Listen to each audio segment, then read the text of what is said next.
So Smile is out. This is the third and most recent album from electronic artist Porter Robinson, following up 2014's World and 2021's Nurture.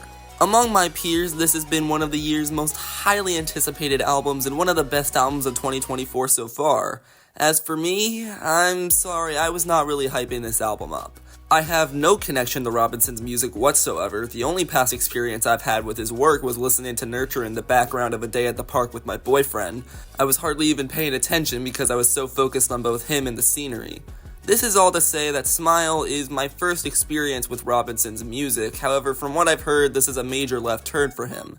I'm going to be judging this not as a big Porter Robinson fan, but as somebody totally new to him and his sound. From what I know, previous Porter Robinson releases have been EDM, however, Smile is far more electropop. And rather than moving electropop forward, Robinson is focused on this being a callback to classic 2000s and early 2010s electropop and electronic emo sounds. Other artists have done this very well, but I've never seen an album commit to this more than Smile does. This is a 2000s pop album in the modern day in modern lens, and as somebody who has heard this kind of music all the time as a kid, holy shit, this album is nostalgic as all hell. I just love the way this album is produced. There's a very specific level of fuzziness to it that reminds me of old Newgrounds or Flipnote Studios animations. And this production style is perfect for what the album is. As for the songs themselves, this album opens guns a-blazing. Opener Knock Yourself Out XD is a very catchy song with just the right amount of chiptune to sound retro, but not so retro. I can picture myself driving to this song very frequently. I also really have to appreciate the line, "If Cheerleader was released in the mid-2000s, Robinson would be a millionaire." It is such a classically hit song in the most traditional sense and deserves all of the success in the world. The synths in this song are just so satisfying and I have to shut up and soak it in when the chorus starts. Kitsune Maison Freestyle has that repetition of Kitsune Maison, which feels like something from a 21 Pilots song in an entirely different context, and that's a whole other level of nostalgia for me because I was the annoying 21 Pilots kid in middle school.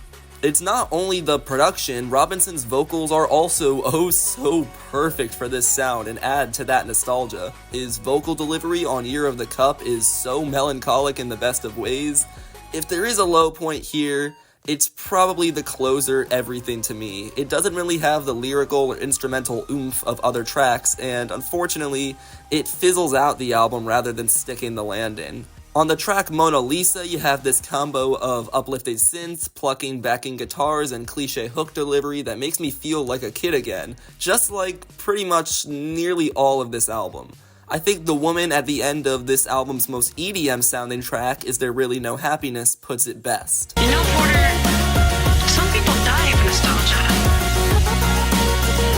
So you better look out. That's certainly how I feel while listening to it. The whole nostalgia factor on its own is enough for me to feel very bittersweet while listening to this album, but that combined with the lyricism makes Smile ironically a very sad and at times depressing album. Many of the issues discussed here I relate to heavily and hit pretty close to home. Kitsune Maison Freestyle is about, as the song clearly says, trying to look good and trying not to feel bad.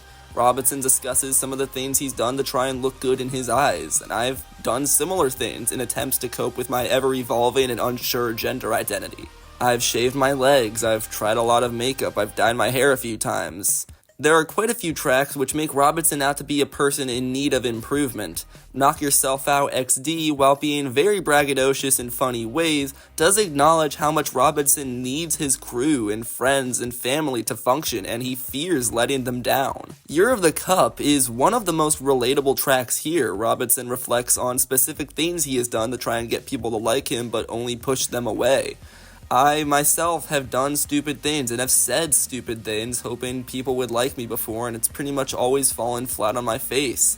This track feels so confessional, like he's trying to get everything out so he can improve in the future.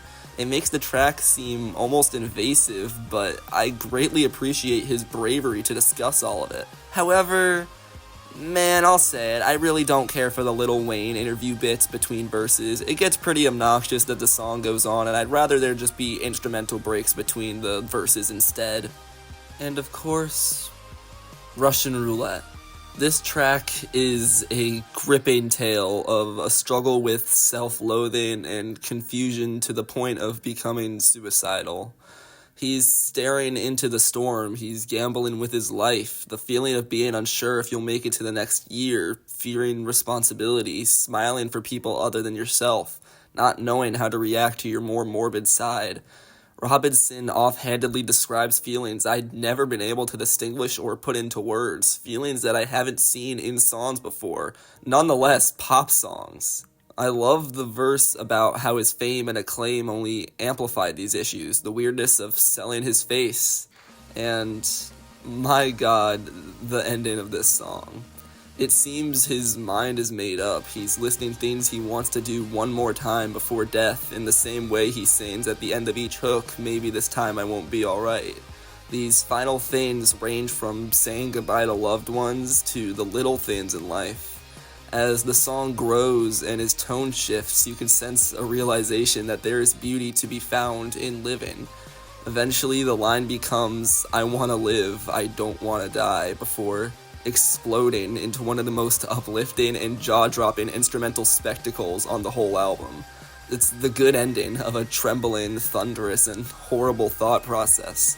While a sudden shift in thought process doesn't just mean you're cured, Russian Roulette is a testament to the healing process and bettering yourself.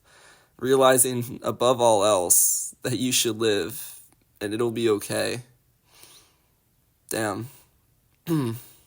Smile is not at all what I expected it to be. Not only does it accurately and chauvinistically bring back a sound that was prevalent in my childhood, but it has a relatability and vulnerability in its lyrics that absolutely floors me. It's rare that an album like this comes along and knocks me on my head with how much I emotionally connect to it. While I certainly wish it stuck the landing and I could nitpick certain songs to death, this is still phenomenal. On my first listen, I admit I thought I had heard this album many times before.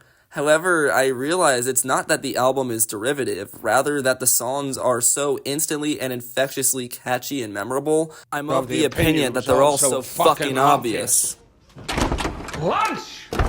What I mean is these songs are so catchy, the fact they haven't existed for years now is shocking, but better late than never. I'm going to give Smile a score of 9 out of 10, and that is all.